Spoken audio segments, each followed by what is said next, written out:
हम लोगों ने अकबर तक देख लिया था। अकबर आपको भी पता है काफी इंपॉर्टेंट होने वाली है।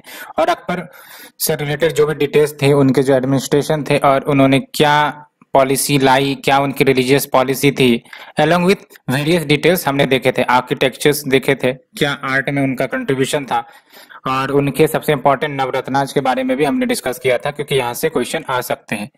और कुछ पोर्शंस बच गए थे तो आज उसे कवर किया जाएगा। तो अकबर के जाने के बाद जहांगीर राजगद्दी पर आते हैं, और जहांगीर का पीरियड आप देख लो 1605 से 1627 तक का पीरियड जहांगीर ने ऑक्युपाई किया। और जहांगीर बेसिकली प्रिंस सलीम के रूप में सक्सीड करते हैं, और बाद में वो जहांगीर का टाइटल अडॉप्ट करते हैं, जहांगीर यानी कि कन्क्वेरर ऑफ वर्ल्ड 1605 में। और इनका जो पुत्र है खुसरो, रिवोल्ट तो किया था बट उसको हरा दिया गया और उसको जेल में डाल दिया गया। और साथ ही साथ उनके जो सपोर्टर रहे थे गुरु अर्जुन, आपने नाम सुना भी होगा, द फिफ्थ सिख गुरु, इस इनकी हत्या कर दी गई थी जहांगीर के द्वारा, क्योंकि जहांगीर का विरोध किया जा रहा था इन द सेंस की राजगद्दी पर जो आमिर खुसरो है वो बैठेंगे, ठीक है। लेकिन जहांगीर एक नहीं सुनी, अल्टीमेटली अपने बेटे को तो जेल में डाल दिया और जो सिख गुरु रहे उनको बेसिकली किल कर दिया। ब्रिटिश मछलीपट्टनम विजिट करते हैं जब इनका समय काल रहता है। मछलीपट्टनम आई थिंक कि आंध्र प्रदेश में है, वहां पर ये विजिट करते हैं जब जहांगीर का फेज चल रहा था। अलोंग विथ, ये सबसे इंपॉर्टेंट बात है, captain Hawkins and Thomas Roy उनके विजिट यानी कि उनके कोर्ट में विजिट करते हैं to take the permission to establish factory. लेकिन शुरुआती दौर में जहांगीर के द्वारा रिजेक्ट कर दिया गया कि ना भाई हम आपको परमिशन नहीं देंगे। बट बाद में थॉमस रॉय को फरमान मिल गया, यानी कि एक प्रकार से अलाउ मिल गई, मंजूरी मिल गई कि वो सेटअप कर सकते हैं इंग्लिश फैक्ट्री को। कहां पर? सूरत में। सूरत कहाँ है? गुजरात में। और बाद में जब शाहजहां आते हैं तो इस फरमान को सीज कर लिया जाता है, सील कर लिया जाता है शाहजहां के द्वारा। और उनकी जो वाइफ है नूरजहां, यानी कि जहांगीर की वाइफ नूरजहां, कहीं ना कहीं स्टेट अफेयर्स पर इनका ज्यादा कंट्रोल होता था, यानी कि मोस्ट ऑफ द डिसीजन जो जहांगीर लिया करते थे it was also influenced by his wife Nurjahan. And Jahangir ने जंजीर ए अदल इरेक्ट किया आगरा फोर्ट में for the seekers of royal justice, ठीक है। तो ये याद रखना है, Jahangir erected Zanjir e Adl at Agra Fort for the seekers of royal justice.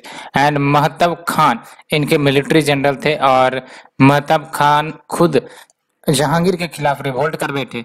और ऑटोग्राफी जो इन्होंने लिखी तुजुक ए जहांगीरी पर्शियन में, and faced tough fight of Malik Ambar in his expedition to Ahmadnagar. तो जो रीजनल रूलर थे, है ना, मलिक अंबर, कहीं ना कहीं इनके बीच लड़ाई होती है because Jahangir expeditious policy of expansion कर रहे थे, तो ये फेस करना पड़ा इन्हें।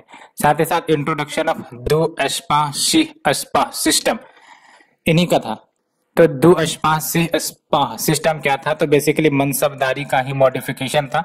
नोबल्स को, यानी कि जो मुख्य चिफेशियंस होते थे, मुख्य ऑफिशियल्स जो नोबल्स के रूप में एक्ट करते थे, इनको अलाउ किया गया कि ये large number of troops maintain कर सकते हैं without raising their jet ranks.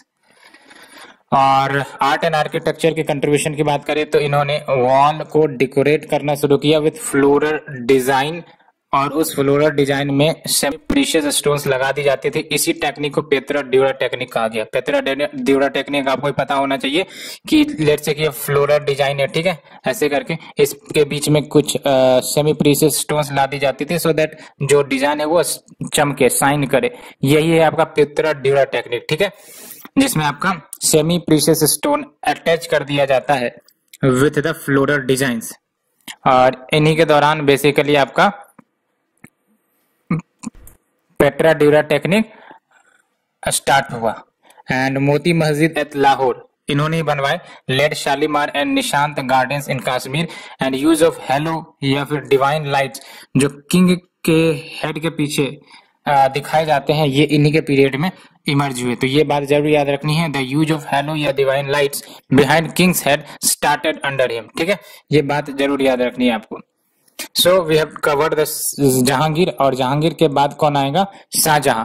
तो शाहजहां बेसिकली जहांगीर को सक्सीड करके आते हैं एंड राजगद्दी पर 1628 पर बैठते हैं, और इनका पीरियड देख लो 1628 से 1658, और 3 साल बाद आफ्टर एसेशन इनकी जो बिलव्ड वाइफ है मुमताज महल, ये डाई कर गई 1631 में। और नॉर्थ वेस्ट में कैंपेन इनका चला to seize Balkh from the Uzbeks, है ना, तो उज्बेक्स उस रीजन में डोमिनेट करते थे, तो इन्होंने नॉर्थ वेस्ट कैंपेन भी लीड किया to seize Balkh from the Uzbeks, लेकिन ये अनसक्सेसफुल रहा एंड कांधार अल्टीमेटली लॉस्ट हो गया सफाविड्स के हाथों में, है ना, यानी कि सफाविड्स के हाथों में चला गया ये कांधार। और इनकी दक्कन पॉलिसी भी रही, लेकिन दक्कन पॉलिसी सक्सेसफुल रही कहीं ना कहीं। इन्होंने अहमदनगर के फोर्सेस को डिफीट किया, उसको एनेक्स किया। Both Bijapur and Golconda signed treaty with the emperor, और इन्होंने पुर्तगीज को भी डिफीट किया 1632 में, ठीक है। And court, army, house hold, ये सब के सब आगरा से मूव करके newly completed imperial capital that is Shahjahanabad यहाँ मूव करते हैं। और ये जो आपका शाहजहानाबाद है, ये और कोई नहीं बल्कि जो पहले की ओल्ड रेसिडेंशियल सिटी होती थी दिल्ली, उसी को एलिबरेट करके रेनोवेट करके, जिसमें रेड फोर्ट इंक्लूड किया गया, जमा मस्जिद इंक्लूड किया गया, चांदनी चौक, ये सब इंक्लूड किए गए, और ये सब आपका शाहजहानाबाद के रूप में डेवलप किया गया, ठीक है। और क्या सैल्यूटेशन यूज किया जाता था? तो शाहजहां के समय में ये आपका चाहर, तस्लीम एंड जैमिन बोज, ये दो सैल्यूटेशन परंपरा चलाई गई थी। जैमिनी बोज यानी कि किसिंग द ग्राउंड, ठीक है, टू रेस्पेक्ट द रूलर। और इनके समय काल में war of succession among his sons, ये ब्रोक आउट हुआ, and battle of Dharmat, battle of Samugarh, battle of Khajwa, battle of Deorai, ये सब देखने को मिला। And finally in succession dispute में औरंगजेब विक्टोरियस के रूप में इमर्ज करते। खूंखार रूलर आपको भी पता है औरंगजेब। एंड इनके जो court historian that is Abdul Hamid Lohri, इन्होंने बादशाह नामा लिखा, ठीक है, बादशाह नामा। तो याद रखना है ये शाहजहां के जो कोर्ट हिस्टोरियन है दैट इज अब्दुल हमीद लोहरी, इन्होंने बादशाह नामा लिखा, ठीक है। अब बात करते हैं आर्किटेक्चर की। तो सबसे पहली बात तो शाहजहां ने ताजमहल बनवाया, आपको ही पता है 1632 से 1633 के पीरियड में, in the memory of his wife Mumtaz Mahal. And Moti Masjid का भी कंस्ट्रक्शन करवाया which was entirely of white marble, Sheesh Mahal and Musamman Burj at Agra. Red Fort with its Rang Mahal, दीवाने आम एंड दीवाने खास दिल्ली में कंस्ट्रक्ट करवाई गई। जमा मस्जिद दिल्ली में जो रेड सैंडस्टोन से बनाया गया है। Shalimar Bagh in Lahore and city of Shahjahanabad Shahjahan के द्वारा बनाया गया। पितरा ड्यूरा मेथड ये यूज की गई लार्ज स्केल पर in the Taj Mahal by the Shahjahan, ना, तो पितरा ड्यूरा टेक्निक ताजमहल में यूज की गई है। किनके द्वारा ये इंट्रोड्यूस करवाई गई थी? पितरा ड्यूरा टेक्निक हमने बात किया था, ये जो आपका जहांगीर है, ठीक है। और शाहजहांनामा देख सकते हो रिटन बाय इनायत खान, ये जरूर याद रखना है, शाहजहांनामा रिटन बाय इनायत खान, और उनके जो पुत्र है translated Bhagavad Gita and Upanishad into Persian language. And Badshahnama was written by Abdul Hamid Lahori who lived in the court of Shahjahan. तो we have discussed it. Next we move to the most खूंखार रूलर that is औरंगजेब। 1658 से 1707 का पीरियड इनका रहा है। और मशीर ए आलमगीरी बुक जो लिखी गई थी मुस्तैद खान के द्वारा, ये औरंगजेब की रिजीम के बारे में कुछ बताते हैं, जो भी जानकारी देते हैं ये बुक आपको प्रदान करते हैं। इन्होंने आलमगीर का टाइटल अडॉप्ट किया, आलमगीर यानी कि वर्ल्ड कन्क्वेरर, और इनको जिंदा पीर भी कहा जाता था। और इनके समय काल में मुगल एम्पायर कह सकते हो reached it's greatest extent and approx इनके पीरियड काल में इंटायर सब कॉन्टिनेंट कंसोलिडेट हो गया with in one centralised power that is Aurangzeb. और इन्होंने बीजापुर को एनेक्स किया 1686 में एंड गोलकोंडा को 1687 में and extended the Mughal empire further south.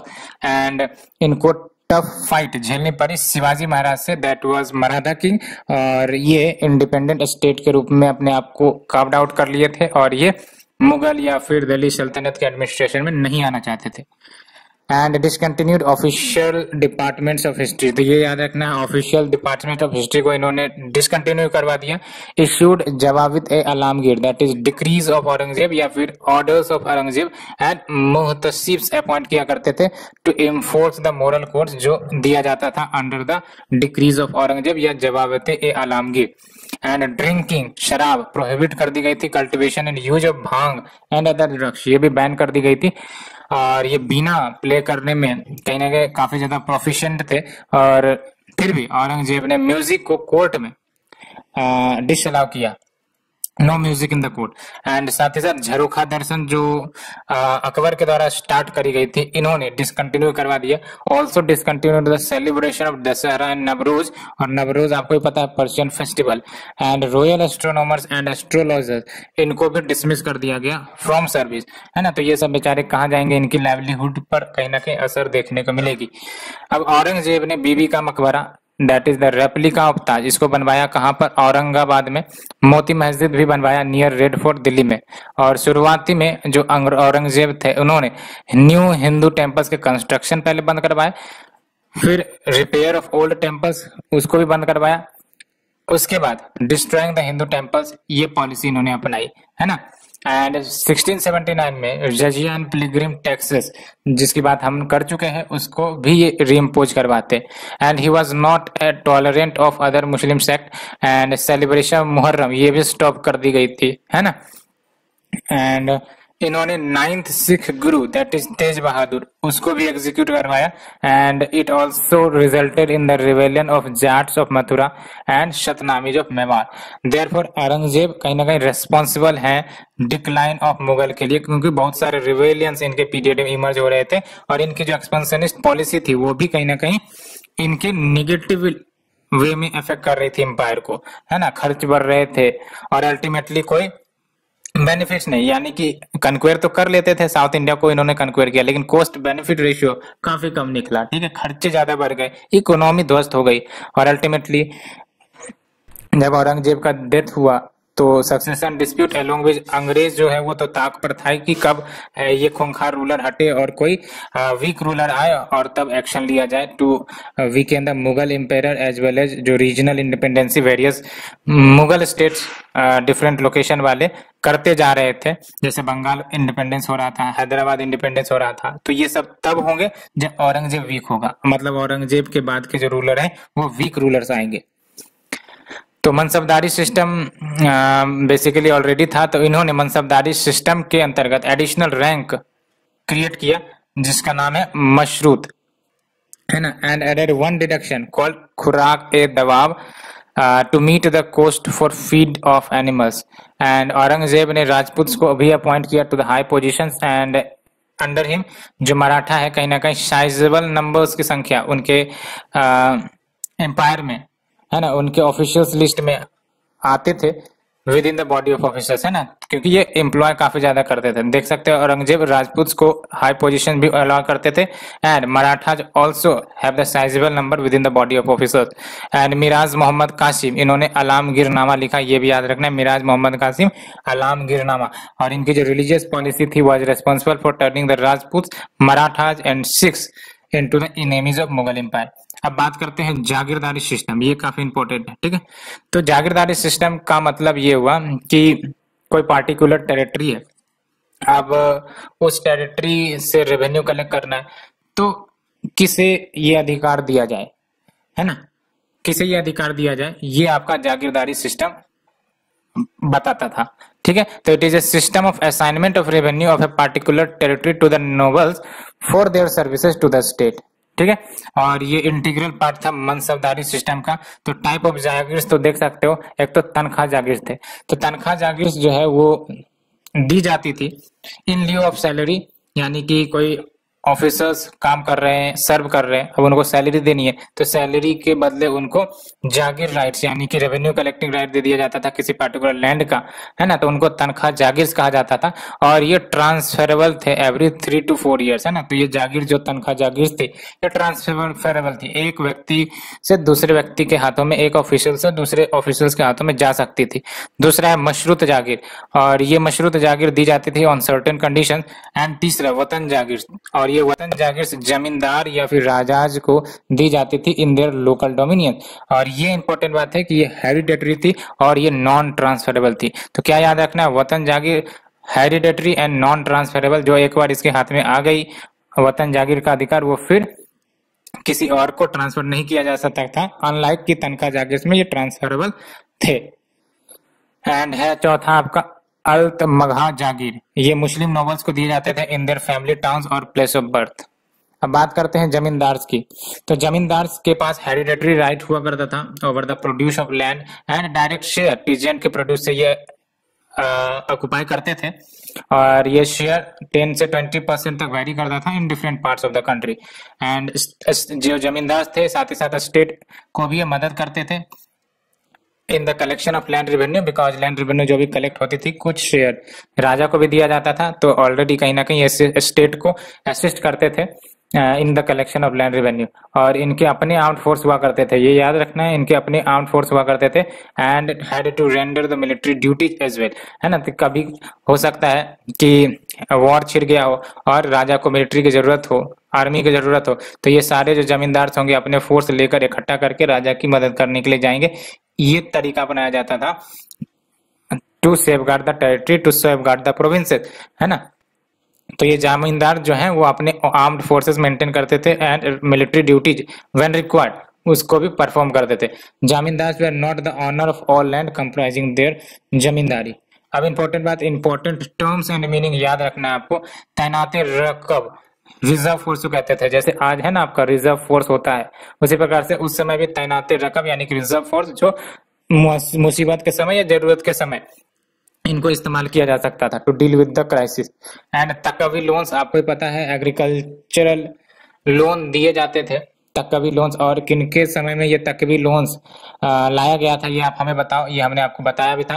And next is your मेरवॉर, तो ये पोस्टल रनर्स होते थे, है ना, पोस्ट लेके ये एक जगह से दूसरी जगह पहुंचाया करते थे। एंड बनिक, बनिक याद रखना है आपको, लोकल ट्रेडर, बनिया से बना है आपका बनिक, तो याद रख सकते हैं लोकल ट्रेडर। एंड बित्तचिस, बित्तचिस क्लर्क्स को कहते हैं चेहरा, ये तो आपको ही पता है, एवरी शोल्डर का जो भी डिस्क्रिप्टिव रोल या आइडेंटिटी नोट की जाती थी उसको चेहरा सिस्टम कहते थे। अहादिस, ये जेंटलमैन ट्रूपर्स होते थे जो हाईली पे या हायर सैलरी निकालते थे than the ordinary serviceman under the mansabdari system, है ना। तो अहादी और कुछ नहीं बल्कि हायर ऑफिसर्स होते थे within the mansabdari system जो हायर सैलरी निकालते थे, ड्रॉ करते थे। And we have the khudkasht, peasants who owned the land they till, ये याद रखना है खुदाकस्त, वैसे पीजेंट जो लैंड को तो टिल कर रहे हैं, कल्टीवेट कर रहे हैं, उसी लैंड को वो ओन भी कर रहे हैं, है ना। दो प्रकार के होते हैं, एक तो लैंड ऑनर वाले टीनेंट्स और एक नॉन लैंड ऑनर वाले टीनेंट्स, तो ये लैंड ऑनर वाले टीनेंट थे। एंड वी हैव द खासा केल, तो ये पर्सनल रॉयल फोर्स जो शेर शाह के द्वारा मेंटेन किया जाता था, खासा केल, ये भी याद रखना है। काबुलियत सिस्टम, डीड एग्रीमेंट जो पेजेंट और गवर्नमेंट के बीच होती थी। अब बात करते हैं later Mughals and decline of Mughals, ठीक है। तो वॉर ऑफ सक्सेशन शुरू हो गया था जैसा कि मैंने डिस्कस किया था एमंग द सन्स, जब औरंगजेब की मृत्यु हुई 1707 में हुआ, 1 में नहीं, 1707 में, है ना। और Muazzam ultimately among the sons ये विक्टोरियस होते हैं after defeating Mohammad Azam Shah in the battle of Jajau. अब बात करते हैं कुछ इंपॉर्टेंट रूलर जो औरंगजेब के बाद आए। है पहला आपका मौजम, जिनका नाम बहादुर शाह 1 भी है, 1707 से 1712। और इंपॉर्टेंट इवेंट देख सकते हो, कहीं ना कहीं ये जो रूलर रहे मौजम, ये टॉलरेंट रहे towards Hindu, never abolished jizya, but ये स्ट्रिक्टली उतना कलेक्ट नहीं करते थे जजिया टैक्स।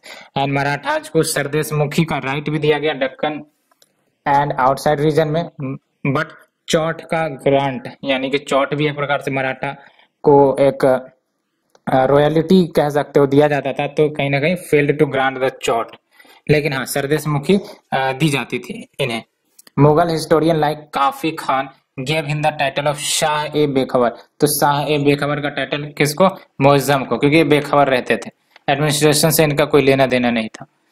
जहांदर शाह 1712 से 1713, मात्र 1 साल, इन्होंने 1 साल में ijara system, it is a type of revenue farming, ये इंट्रोड्यूस किया और एम्पेयर बने with the help of Zulfiqar Khan. बाद में जुल्फिकर खान पीएम बनते और ये फ्रेंडली रिलेशंस एस्टैब्लिश करना चाहते हैं मराठा और राजपूत के साथ, इसलिए इन्होंने उनके फेवर में जजिया एबलिश कर दिया, सरदेश मुखी और चौथ दोनों ग्रांट कर दिए to the Sahu, and title of Mirza Raja Sawai भी अलाउ किया, मतलब एलोकेट किया, किसे? जय सिंह ऑफ अंबर को। तो याद रखना है ये जो टाइटल ऑफ मिर्जा राज सवई किसे दिया गया? जय सिंह ऑफ अंबर। किसने दिया? जहांदर शाह ने। और टाइटल ऑफ महाराजा किसे दिया गया? अजीत सिंह को। एंड किसने दिया? जहांगीर शाह ने। ठीक है। फर्रुखसियार नेक्स्ट रूलर आता है 1713 से 1719। इन्होंने जजिया को कंप्लीटली खत्म कर दिया। पपेट ऑफ सैयद ब्रदर्स देख सकते हो, अब्दुल्ला खान एंड हसन अली, इनको किंग मेकर्स कहते थे। ठीक है। ये and policy of religious tolerance इन्होंने अपनाया। Abolish the jizya pilgrimage tax and farman भी अलाउ किया टू द ब्रिटिश इन 1717। ये याद रखना, ये इंपॉर्टेंट बात है। फर्रुखसियार ने फरमान अलाउ कर दिया था ब्रिटिश को 1717 में। ये काफी इंपॉर्टेंट है ना। फरमान मतलब क्या? आदेश दे दिया कि ये ट्रेड कर सकते हैं एनीवेयर इन इंडिया, ये बात है। ठीक है। And dethroned by the Sayyid brothers, तो सैयद ब्रदर्स ने इनको गद्दी से उतारा। Next Rafi ud Darajat rule for the shortest period of time among the Mughals. ये रट लेना, राफी उद दरजात शॉर्टेस्ट पीरियड के ये रूलर रहे हैं within the Mughal empire. And Mohammad Shah Rangila, नाम से पता चल रहा है रंगीला, ऑटोनॉमस स्टेट इनके समय में निकल आई। क्यों? बिकॉज ये रंगीले थे। ठीक है। कहने का मतलब ये कि ये एम्पायर पर ध्यान नहीं देते थे, इनको उतना कोई मतलब नहीं रहता था, इसलिए जो रीजनल पावर्स थे वो धीरे धीरे इंडिपेंडेंट होने लगे। फॉर एग्जाम्पल निजाम उल मुल्क दक्कन से निकले एंड शद्दाद खान अवध से इमर्ज होते हैं। मुर्शिद कुली खान बंगाल, बिहार और उड़ीसा, है ना। उसके बाद ही तो अंग्रेज आता है और अल्टीमेटली अपनी पॉलिसी निकालता है, जो आपका सक्सेशन डिस्प्यूट करवाकर, आपने भी सुना होगा। ठीक है। तो मुर्शिद कुली खान ये आपका बंगाल, बिहार, उड़ीसा के रीजन से इंडिपेंडेंट हो गए। एंड उसके बाद आपका नादिर शाह का इन्वेजन होता है इंडिया में और दिल्ली को तो प्लंडर किया ही किया, साथ ही साथ फेमस कोहिनूर डायमंड ये भी लेके चले गए। Become the king with the help of Sayyid brothers, later he killed them with the help of Nizam ul Mulk. And Nadir Shah defeated in the battle of Karnal. तो जो नादिर शाह है उसने जो peacock throne and Nadir Shah जो है इन्होंने कोहिनूर डायमंड जो लेकर भागा, अल्टीमेटली इनके पीरियड में ये अटैक हुआ था मोहम्मद शाह रंगीला के पीरियड में। ठीक है। और आपको याद क्या रखना है कि जो लड़ाई हुई दोनों के बीच में, यानी कि रंगीला वर्सेस नादिर शाह, वो कौन सा बैटल कहलाता है? बैटल ऑफ कर्नल, ये याद रखना है। ठीक है। And Ahmad Shah Abdali also raided Delhi for the first time during this region. तो आप देख सकते हो नादिर शाह अटैक करके चला गया, अहमद शाह अब्दाली अटैक करके चला गया और रंगीला कुछ नहीं कर पाया, है ना। तो ये आप वीक रूलर की निशानी देख रहे हो। ठीक है। Next is your Ahmad Shah 1748 से 1754। मोहम्मद शाह रंगीला का ओनली सन एंड ये इनकम्पिटेंट रूलर था। Left the state affairs in the hand of Udham Bai and इनको टाइटल मिला कबला ए अलाम, उद्दम बाई, है ना। ठीक है। और इनको टाइटल क्या मिला? कबला ए अलाम का। आलमगीर 2 आता है फिर आपका 1754 से 1759। बैटल ऑफ प्लासी इन्हीं के पीरियड में होती है, रट लेना। ये बैटल ऑफ प्लासी इन्हीं के पीरियड में घटती है ड्यूरिंग हिज रिजीम। ठीक है। Alamgir 2। Now we have the Shah Alam 2। ठीक है। शाह आलम 2 और इनके पीरियड में थर्ड बैटल ऑफ पानीपत होता है, जो मराठा और अहमद शाह अब्दाली के बीच लड़ी जाती है। ठीक है। जो कहीं ना कहीं मराठाज के वीक पावर को डिस्क्लोज कर दिया in the front of British और अल्टीमेटली ब्रिटिश उसके बाद मराठास को फिर घेरने का प्रयास करने लगे बाय सक्सेशन डिस्प्यूट और धीरे धीरे मराठा को अपने कैप्चर में ले लिया।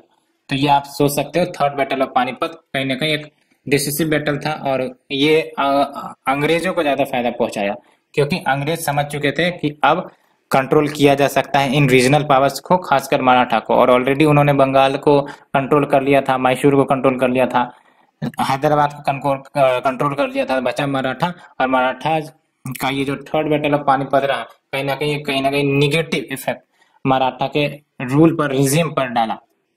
And participated in battle of Buxar 1764, इसे रट लेना। बैटल ऑफ बक्सर 1764, शाह आलम 2 उस समय मुगल एम्पायर थे। बैटल ऑफ प्लासी 1757, आलमगीर 2 उस समय मुगल एम्पायर थे। ठीक है। और आप देख सकते हो participated in battle of Buxar 1764 along with Mir Qasim Shujauddaula against the British East India company, but defeat हो गई ये। And ultimately treaty of Allahabad sign हुआ 1765 में, जिसके तहत दीवानी यानी कि revenue collecting rights Bengal region का वो कंपनी को अलाउ कर दिया गया। एंड दीवानी ऑफ बंगाल, बिहार, ओडिशा ये किसके कंट्रोल में चल गई? इंग्लिश के कंट्रोल में। एंड बाद में ये पेंशनर बन गए इंग्लिश के, इंग्लिश इनको पैशन।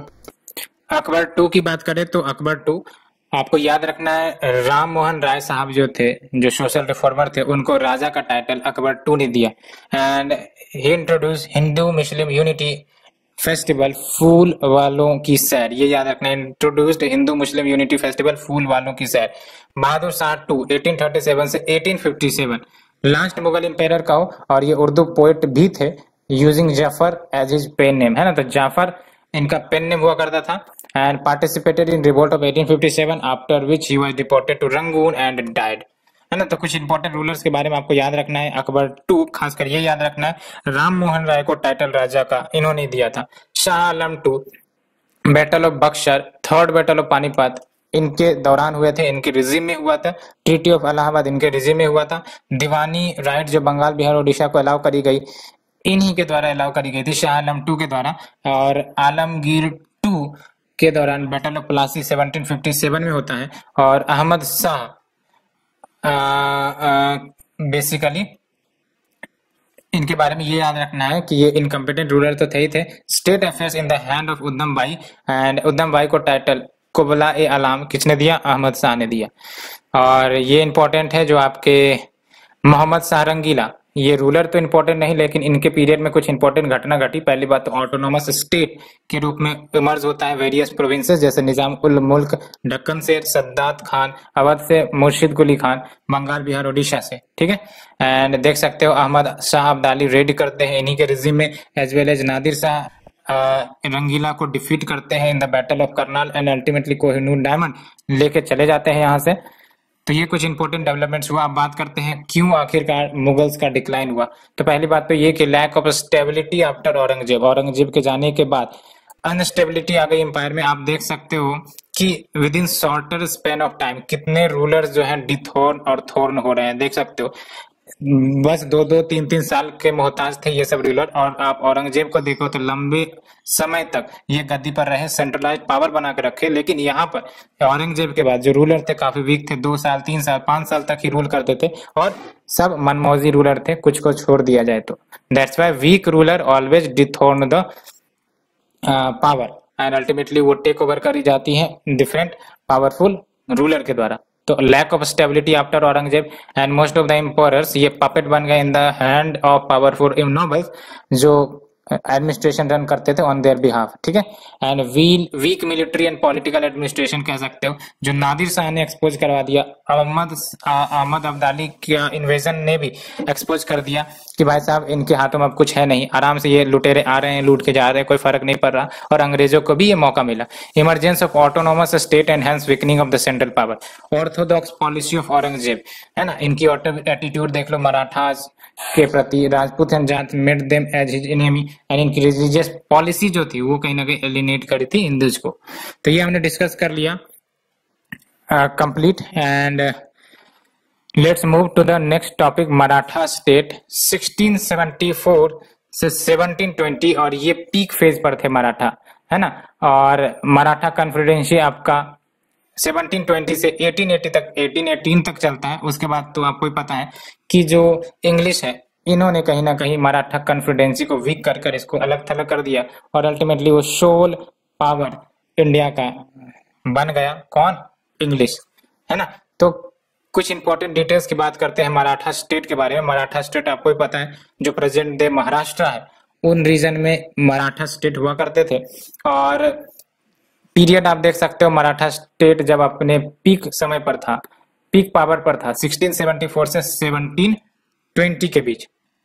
और कुछ इंपॉर्टेंट रूलर्स की बात करें तो शिवाजी महाराज आपको ही पता है 1627 से 1680 के पीरियड में ये रहे। और शिवनेरी फोर्ट में इनका जन्म हुआ, फादर शाहजी भोसले। और ये शुरुआत में निजाम को सर्व करते थे, निजाम रूलर ऑफ अहमदनगर। बाद में ये बीजापुर को ये ज्वाइन करते हैं।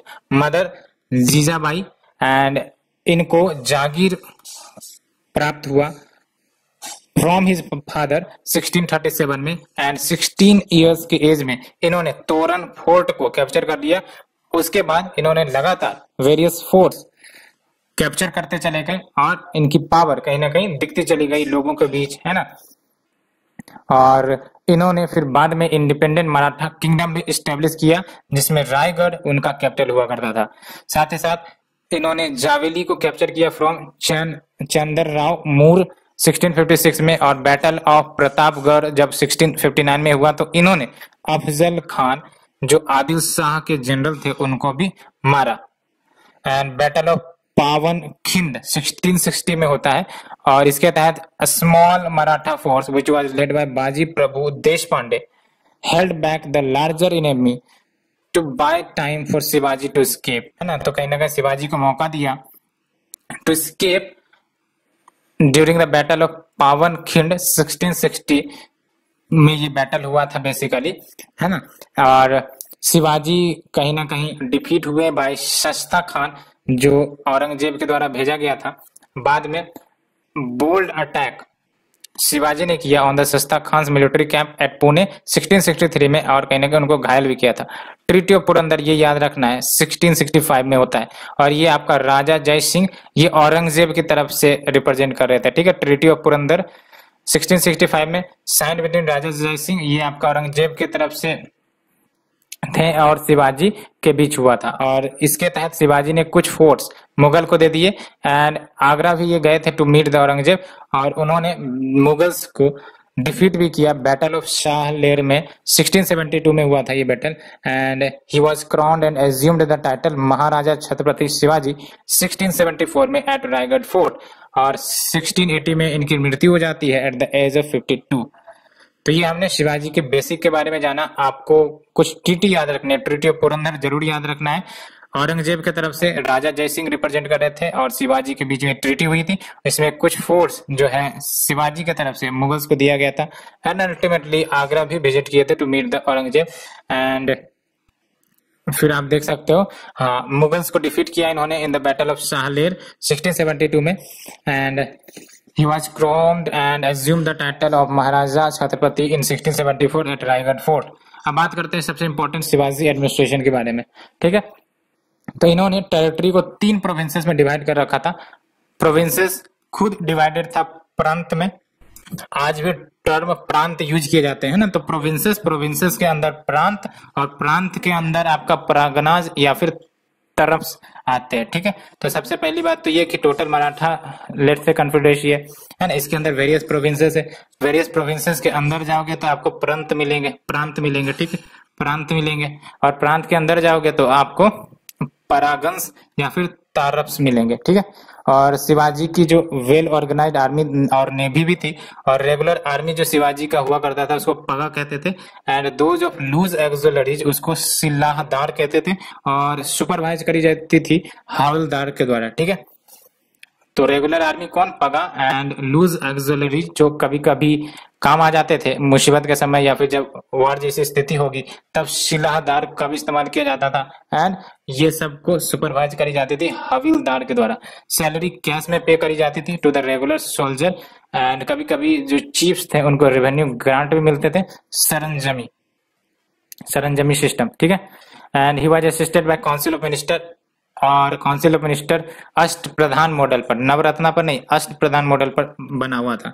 Each minister was directly responsible to Shivaji, लेकिन कोई कलेक्टिव रिस्पॉन्सिबिलिटी नहीं थी।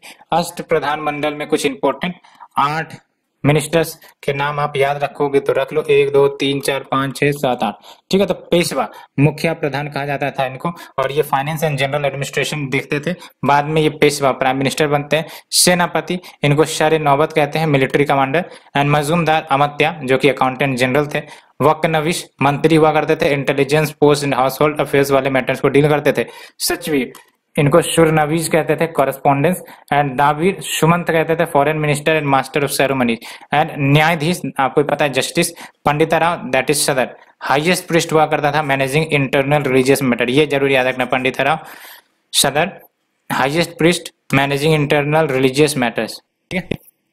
और रेवेन्यू की बात करें तो देख लो, जो रेवेन्यू सिस्टम है शिवाजी का, ये मालिक अंबर ऑफ अहमदनगर के रेवेन्यू सिस्टम पर आधारित था, ठीक है, याद रखना, मालिक अंबर ऑफ अहमदनगर के सिस्टम पर आधारित था।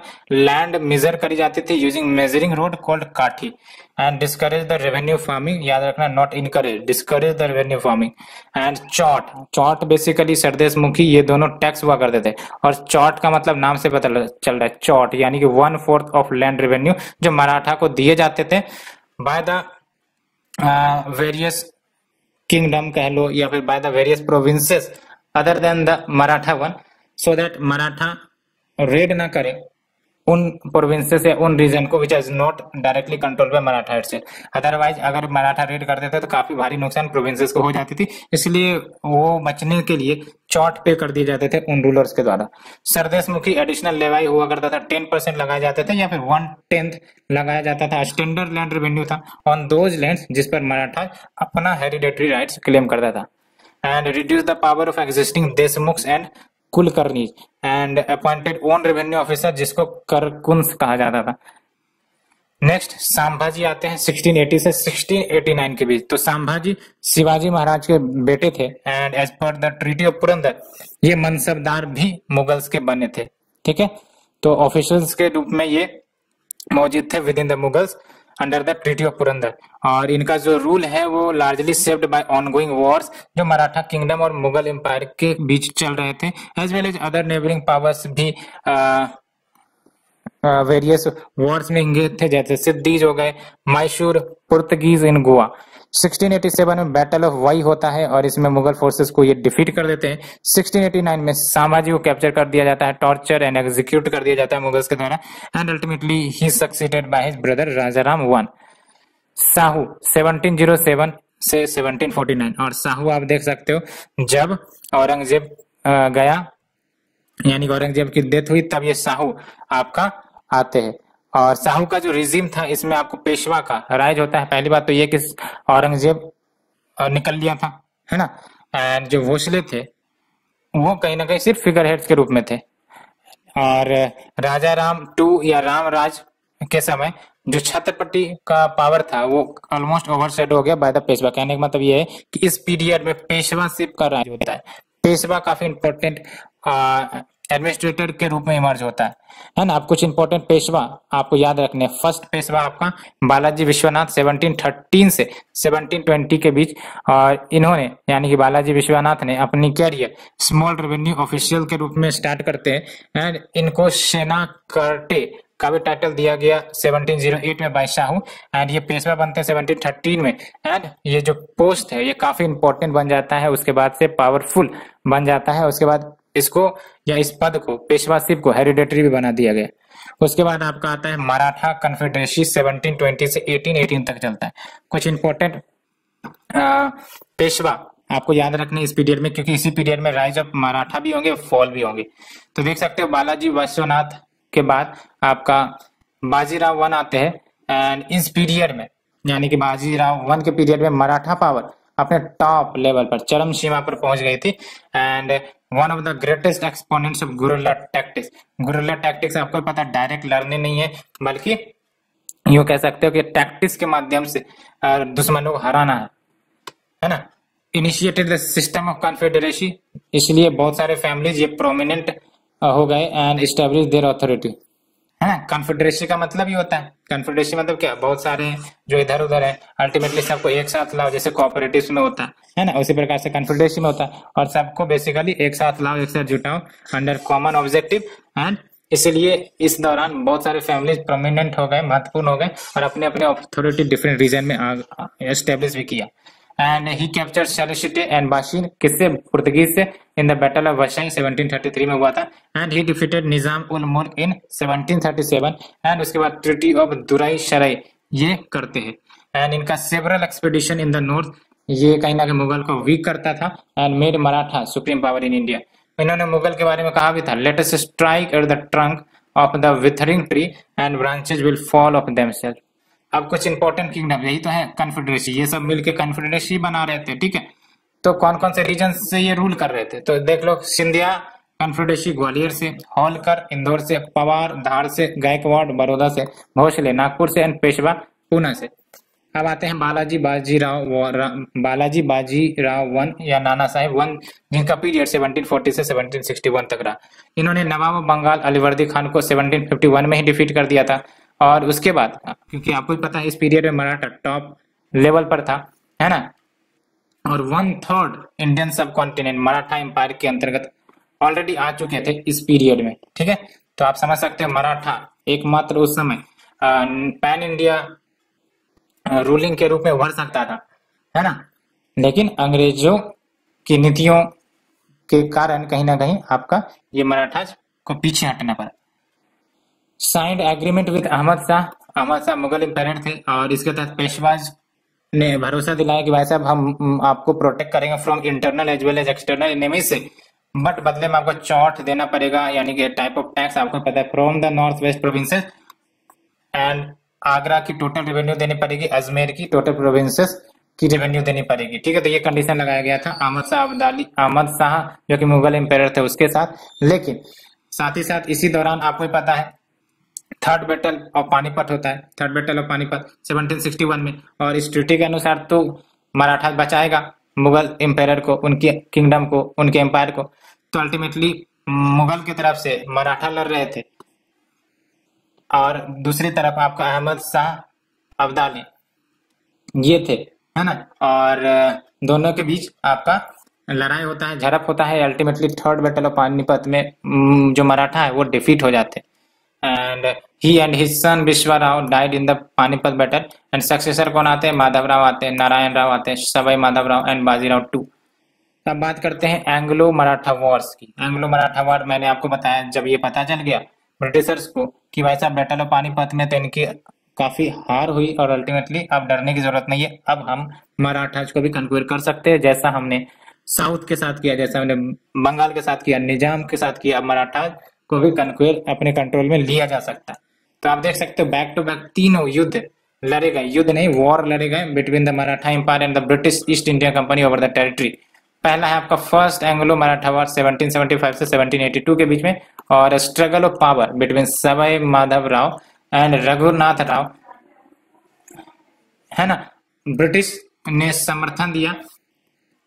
तो बेसिकली इश्यू क्या था फर्स्ट एंग्लो मराठा वॉर का? Succession dispute. एक तरफ सवाई माधव राव और दूसरी तरफ रघुनाथ राव, है ना। एक को ब्रिटिश सपोर्ट कर रहा था, तो अल्टीमेटली इसी के कारण आपका first Anglo Maratha war emerge होता है। और ट्रीटी ऑफ सालाबाई देखने को मिलती है 1782 में, एंड ब्रिटिश ने माधव राव को पेशवा ऑफ मराठा एम्पायर के रूप में एक्सेप्ट किया and ultimately Anglo Maratha war जो फर्स्ट वाली है वो एंड हुई। ट्रीटी ऑफ सूरत इसी दौरान होता है, ट्रीटी ऑफ पुरंदर 1776 में इसी दौरान होता है। सेकेंड एंग्लो मराठा वॉर 1803 से 05 के बीच, और ये आपका काउज क्या था? तो पेशवा बाजीराव टू का डिफीट हुआ होलकर के द्वारा, जो कि one of the leading Maratha clans थे, और जो होलकर है उसने सब्सिडरी अलायंस एक्सेप्ट कर लिया, अंग्रेजों की जो नीति थी घेरने वाली उसको एक्सेप्ट कर लिया ट्रीटी ऑफ बाशियन के तहत 1802 में। अब तो कहीं ना कहीं होलकर फंस गया, अंग्रेज के कंट्रोल में आ गया। अब क्या होगा? जो मराठा कॉन्फेडरेसी थी, ऑलरेडी जो बच्चे मराठा कॉन्फेडरेसी थे वो तो नाखुश थे इस डिसीजन से, तो अल्टीमेटली ये ब्रिटिश पावर को ही ओवरथ्रो करने का प्रयास करेंगे, लेकिन वो नहीं हो सका, डिफीट हो गए मराठा कॉन्फेडरेसी। उसके बाद आपका होता है थर्ड एंग्लो मराठा वॉर 1817 से 1818, और ये बेसिकली इसका इश्यू क्या था? तो जो पिंडारीज थे, पिंडारीज बेसिकली मराठा के लिए काम करते थे, ये एक प्रकार से आर्मी कह सकते हो कि जब भी मराठा को जरूरत पड़ती थी तो पिंडारीज हेल्प करते थे, है ना, इन फाइटिंग। तो distress by low income Pindaris made up of many caste. तो ये पिंडारीज बेसिकली धीरे धीरे इनकी एम्प्लॉयमेंट चली गई, क्योंकि मराठा जब वीक हो गए थे, इनकी और इकोनॉमी कहीं ना कहीं उतनी ज्यादा प्रस्परिंग नहीं थी, तो कहीं ना कहीं पिंडारीज को काफी ज्यादा लॉस होने लगा, लाइवलीहुड का लॉस होने लगा। तो अब ये पिंडारीज करेंगे क्या? ये प्लंडरिंग करने लगे नेबरिंग टेरिटरीज को, इंक्लूडिंग द कंपनीज रीजन। तो परेशान अंग्रेज, खासकर जो गवर्नर जनरल थे वहां के लॉर्ड हेस्टिंग, इन्होंने मराठास पर आरोप लगा दिया कि भाई साहब आप पिंडारीज को शेल्टर देते हो, पिंडारीज को बढ़ावा देते हो और वो हम लोगों को परेशान करते। तो इसी को मुद्दा बनाकर आखिरकार ब्रिटिश ने लड़ाई छेड़ा और Maratha warlords fought separately instead of forming a common front and they surrender one by one. कहने का मतलब यहाँ पर कन्फेडरेशन नहीं दिखाई गई, है ना, वन बाय वन लड़ा गया, और ये अंग्रेजों के लिए प्लस पॉइंट था। अब बात करते हैं इंड ऑफ मराठा किंगडम की। तो third Anglo Maratha war ultimately Maratha empire का इंड हो गया, all the Maratha powers surrender कर दिए ब्रिटिश के सामने। पेशवा एवेंचुअली कैप्चर कर लिया गया, उसको स्मॉल स्टेट एट बिथुर वहां पर रखा गया near Kanpur, and Maharaja of Satara resorted as the ruler of his territory as the principal state, and अधिकांशतः जो टेरिटरी थी वो एनेक्स कर ली गई और ये बॉम्बे प्रेसिडेंसी का हिस्सा बन गया। 1848 में ये टेरिटरी भी एनेक्स कर ली गई, and doctrine of law lapse policy Lord Dalhousie के माध्यम से। कैसे याद रखोगे? डॉक्ट्रिन ऑफ लैप्स किसका था? तो DOL मतलब डलहौजी, ऐसे याद रख सकते हो, ठीक है। तो we have discuss the Maratha confederacy and ये टोटल लेक्चर्स आपकी कंप्लीट हो गई। बस एक लेक्चर बचता है आपका सूफी वाला। So we move to the next topic, Sufi movement. Basically Bhakti movement तो कर दी गई थी, लेकिन सूफी मूवमेंट का चैप्टर रह गया था, तो आज इसे भी कंप्लीट कर दिया जाएगा। कोई मुश्किल चैप्टर नहीं है, आसान चैप्टर है, तुरंत हो जाएंगे, ठीक है। तो let's start with the Sufi movement. तो जैसा कि मैंने बोला था, भक्ति मूवमेंट आपका with in the Hindu community ये रिफॉर्मिस्ट मूवमेंट थे, जो एग्जिस्टिंग रिचुअल्स प्रैक्टिसेस सब मौजूद थे, उनमें रिफॉर्म करना था। जैसे आपने एंशियंट इंडिया में बुद्धिज्म जैनिज्म वाला जो मूवमेंट देखा, जिसके तहत जो डोमिनेशन था ब्राह्मणिज्म का या फिर रिचुअल्स का, सेक्रीफाइसेस का, उसको कम किया गया और अल्टीमेटली जो एक रिलीजन जो सभी लोग फॉलो कर सकते थे, सभी धर्म के लोग फॉलो कर सकते थे, कोई रिचुअल सेक्रीफाइसेस नहीं, इन the form of Buddhism and Jainism आया।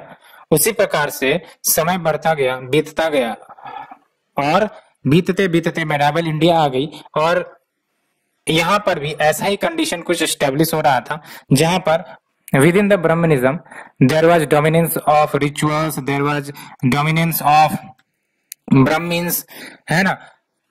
तो इसमें भी रिफॉर्म आता है, और अल्टीमेटली जो रिफॉर्म आया और जो सोशल रिफॉर्मर आए उनके बारे में भी हमने डिस्कस किया। उसी प्रकार से in the Islam, in the Muslim, जो रिफॉर्म मूवमेंट आया विद इन द रिलीजन, वो था आपका सूफी मूवमेंट, ठीक है। तो ये सूफी मूवमेंट शुरू कहां से हुआ? पर्शिया से।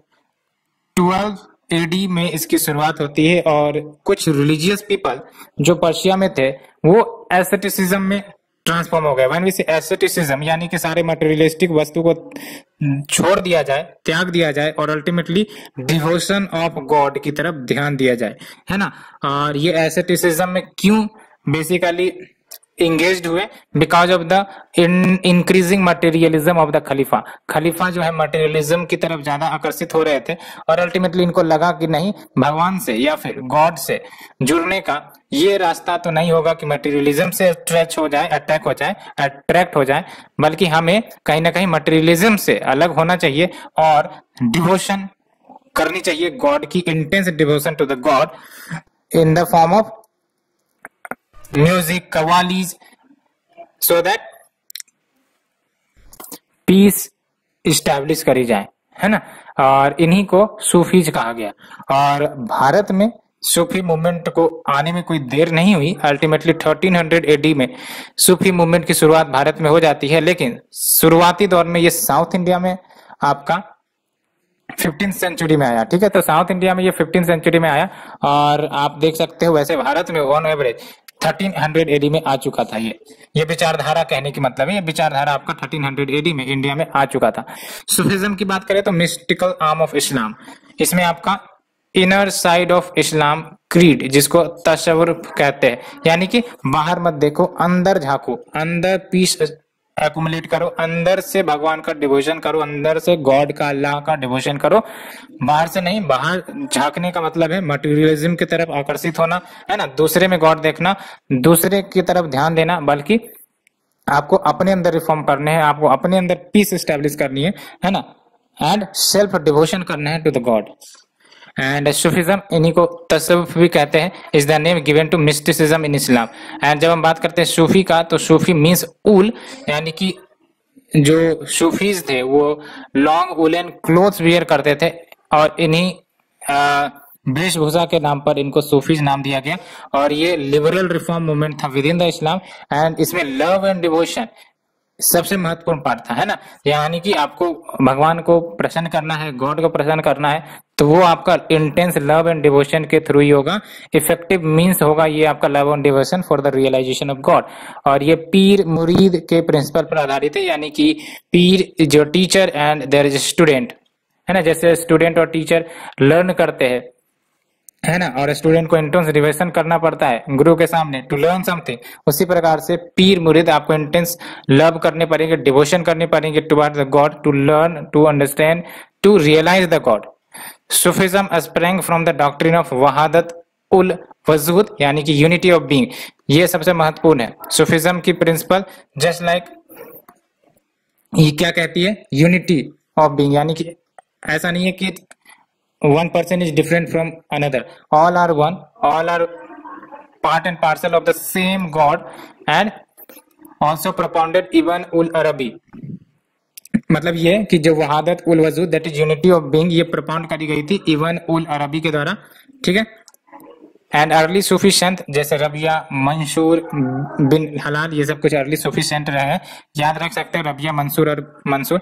एंड सूफी ऑर्डर्स, इनको दो भागों में डिवाइड किया जाता है, एक तो बाशरा यानी कि वो जो इस्लामिक लॉ फॉलो करते थे, और दूसरा है आपका बेशरा यानी कि who did follow Islamic law. एक बार इससे चेक करना होगा, बेशरा यानी कि हो सकता है ये who did not follow the Islamic law. एक बार आप वेरीफाई कर लेना और हमें कमेंट सेक्शन में जरूर बताना कि क्या है ये डिफरेंस, ठीक है। तो सूफिज्म की बात करें तो सूफिज्म में सबसे इंपॉर्टेंट एक तो लव एंड डिवोशन था, लेकिन लव एंड डिवोशन तो तभी होंगे ना जब सेल्फ डिसिप्लिन होगा। इसीलिए self discipline within Sufism essential condition था to gain the knowledge of God, while orthodox Muslim ये एक्सटर्नल कंडक्ट पर विश्वास करते थे। एक्सटर्नल कंडक्ट यानी कि आपको रिचुअल सेक्रीफाइसेस करने पड़ेंगे to understand God, to feel God, है ना। ये सूफिज्म में ऐसा नहीं था। Self discipline, love and devotion, ये सब एसेंशियल कंडीशन थे to gain the knowledge of God. And Sufi lays stress on inner purity, है ना, तो इनर प्योरिटी, अंदर से प्योर हो जाओ, गॉड रियलाइज हो जाएंगे।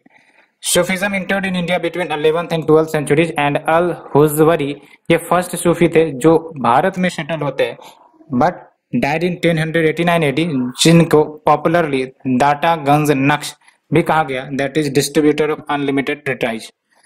एंड मुल्तान एंड पंजाब ये अर्ली सेंटर थे सूफिज्म के, एंड लेटर ऑन ये Kashmir, Bihar, Bengal and other regions में भी स्प्रेड हुए। अब इंपॉर्टेंट बात यह है कि कुछ इंपॉर्टेंट कैरेक्टरिस्टिक्स जो सूफिज्म में आपको देखने को मिलेंगे। पहला है फना। फना का मतलब आप जानते होंगे, आपने फना सुना भी होगा। इसका मतलब है कि स्पिरिचुअल लेवल पर मर्जर हो जाए डिवोटी का विद अल्लाह, ठीक है। इंसान कमिल, परफेक्ट ह्यूमन जिसमें सारे अच्छे वर्च्यूज मौजूद हैं, उनको इंसान कमिल का दर्जा दिया जाता था।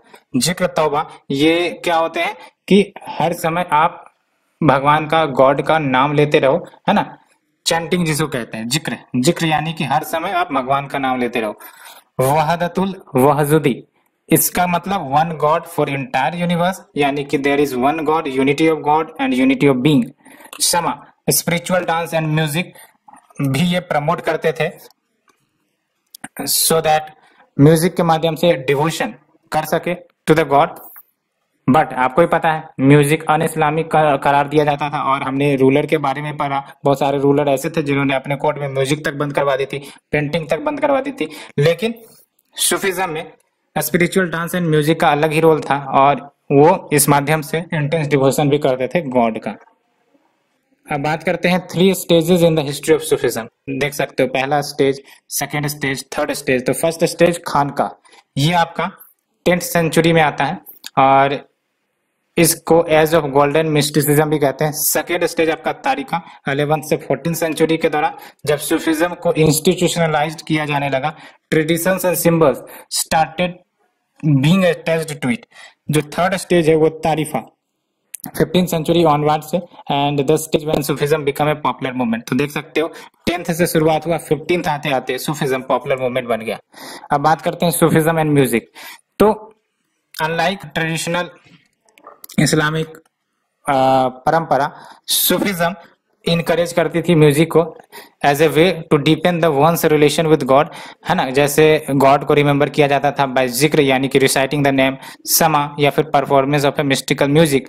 And Sufis to composed poems as well as rich literature, जिसमें एंसिडोट्स, फेबल्स सब मौजूद थे। एंड मोस्ट नोटेबल राइटर जो इस पीरियड में रहे हैं वो है आपके आमिर खुसरो, जो फॉलोवर रहे हैं निजामुद्दीन औलिया के। Sufi saints are credited with invention of sitar and tabla. याद रखना है सितार एंड तबला, के इन्वेंशन का क्रेडिट सूफी सेंस को दी जाती है।